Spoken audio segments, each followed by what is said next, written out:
So yun nga mga kabayan, dito tayo sa Bosay Antipolo. Tayo na sa Antipolo at maligo tayo.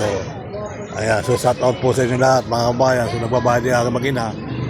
At mamaya alas 7, umpisa ng alas 7, ay liguan na. Ayan, so hopefully tuloy ang buhay, tuloy ang life. Saan tayo mapapunta ay mag-enjoy tayo ngayong araw na to. So tutulog muna ako bago maligo. Di ba mga kabayan? So hopefully, yan, meron ng mga ano rito, mapuno ng pamuno.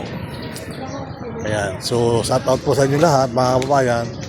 Dapat pala dito may mga jeep na. Ayan. Mga kanila ng cottage yan po, mga presyo ng cottage sila. At pila ang ating sa likod.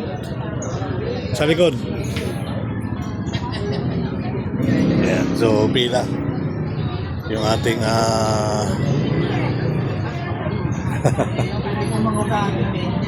so hopefully tuloy na buhay at may tayo papasok na rin sa kanilang kaliguan.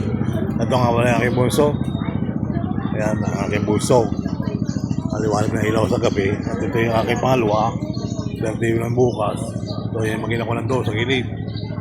At ako naman nasa likod nyo, nasa harap ng camera sa likod. Kaya maraming salamat at para pa mag-enjoy tayo dito. Okay? Alright?